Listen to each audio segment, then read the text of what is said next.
Good morning students, this is CPC's next lecture number 4, chapter number 2, and today's topic is operators.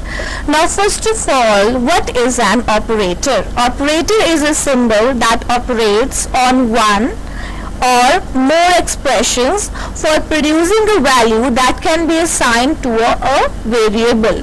ठीक है. So some operators they operate on single operand, इन्हें ਆਪਾਂ बोलेंगे unary operators, right?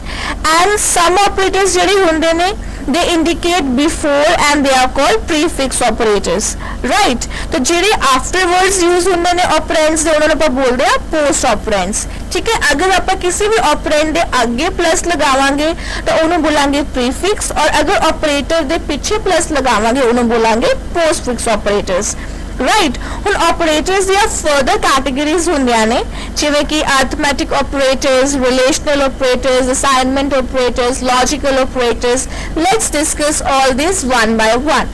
First of all, we have arithmetic operators. Arithmetic operators they are the most simplest one. बहुत ही basic operators होंदे ने जिवें कि आपां कोई चीज़ दो variables को आपां add करना है, multiply करना है, ठीक है, डिवाइड करना है या द मॉड्यूलस यानी कि परसेंटेज करनी है. इन दैट केस आप किहड़े ऑपरेटर्स यूज करांगे? प्लस और माइनस दे अरिथमेटिक ऑपरेटर्स वगैरह डिवीजन वगैरह परफॉर्म करने लिए आप इन्होंने यूज करांगे. अगर a प्लस b करना है, ठीक है, 5 प्लस 7 करना है, we will use a plus b. ਇਹਦੇ ਵਿੱਚ प्लस की है अरिथमेटिक ऑपरेटर्स. अगर b माइनस c करना है तब माइनस की है एक सब्ट्रैक्शन करने वाला negative operator, right.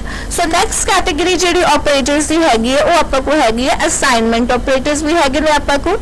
Assignment operators हो गए जिन्हें कि जिन्हें आप वैल्यू असाइन करने किसी variable, a is equals to 5 या b इज इक्वल्स टू 7 और x is equals to y is equals to z equals to 7. ਇਹਦੇ ਵਿੱਚ ਇਕੁਅਲਸ ਟੂ ਦਾ ਜਿਹੜਾ ਸਾਈਨ ਹੈ ਉਹਨੂੰ ਆਪਾਂ ਕੀ ਬੋਲਾਂਗੇ? Assignment operators. ਤੁਸੀਂ ਇਹਨਾਂ ਨੂੰ ਐਜ਼ ਦਾ ਵੀ ਯੂਜ਼ ਕਰ ਸਕਦੇ ਹੋ ਜਿਵੇਂ plus equals to. These are also called the assignment operators, right? Now ਇਸ ਤੋਂ ਇਲਾਵਾ we have increment and decrement operators also ਜਿਵੇਂ ਕਿ plus plus ਜਾਂ minus minus operators ਹੁੰਦੇ ਨੇ. ਇਹ ਬਹੁਤ ਹੀ ਯੂਜ਼ਫੁਲ ਹੁੰਦੇ ਨੇ, ਰਾਈਟ. ਇਹਨਾਂ ਨੂੰ ਆਪਾਂ unary operators ਵੀ ਬੋਲਦੇ ਆ ਕਿਉਂਕਿ ਇਹ ਸਿੰਗਲ ਵੇਰੀਏਬਲਸ ਤੇ ਆਪਰੇਟ ਕਰਦੇ ਨੇ, ठीक है. सो दीज ऑपरेटर्स ਜਿਹੜੇ ਹੁੰਦੇ ਨੇ unary ਮਾਈਨਸ ਦੀ ਗੱਲ ਕਰੀਏ ਆ ਮਾਈਨਸ ਸਾਈਨ ਪ੍ਰੋਸੀਡ ਕਰਦਾ ਆਪਰੇਟਰ ਦੇ ਅੱਗੇ ਤਾਂ ਉਹਦੀ ਵੈਲਿਊ ਦੇ ਸਕਦੇ ਆ, ਠੀਕ ਹੈ. ਅਗਰ unary ਪਲਸ ਕਰਨਾ ਤਾਂ ਉਹਦੇ ਅੱਗੇ ਆਪਾਂ ਪਲਸ ਆਪਰੇਟਰ ਪ੍ਰੋਸੀਡ ਕਰਾਵਾਂਗੇ.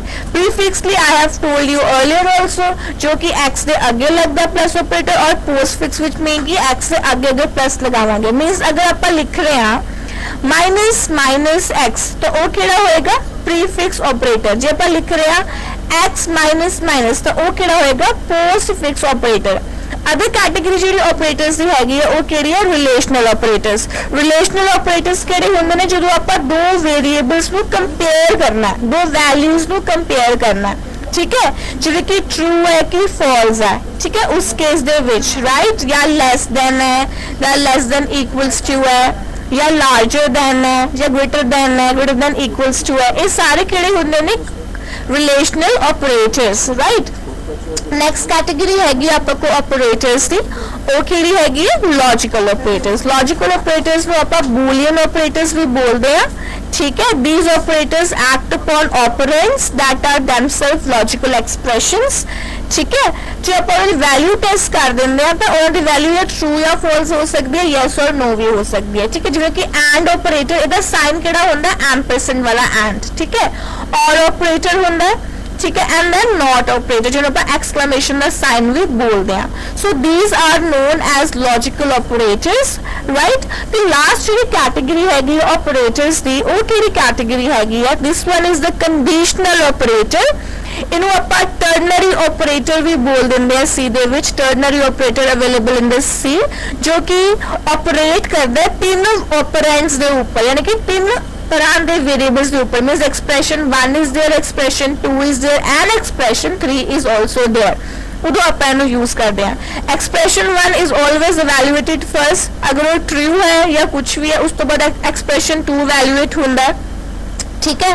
उस हिसाब ना फर्दर एक्सप्रेशन 3 भी इवैल्यूएट होता है. फॉर एग्जांपल सिंटैक्स किवें आएगा? Expression 1 question mark expression 2 colon expression 3 तो ਇਹਦਾ एग्जाम्पल ਕਿਵੇਂ ਲਿਖਾਂਗੇ example if a is greater than b question mark a colon b ਇਸ ਤਰੀਕੇ ਨਾਲ ਆਪਾਂ ਨੂੰ ਲਿਖ ਸਕਦੇ ਹਾਂ ਅਦਰ ਕੈਟੇਗਰੀ ਜਿਹੜੀ ਆਪਰੇਟਰਸ ਦੀ ਹੈਗੀ ਹੈ ਉਹ ਹੈਗੀ ਹੈ ਸਪੈਸ਼ਲ ਆਪਰੇਟਰਸ ठीक है जिवें कि the size of operator returns the number of bytes required to represent a data type or a variable जिवें कि size of हो गया return करता value नो ठीक है type void हो गया ये सारे special operators ने I hope these are cleared operator भी थानू notes provide कर देते जाएंगे in your WhatsApp group right and I hope this lecture is more clear to you by going through the notes also.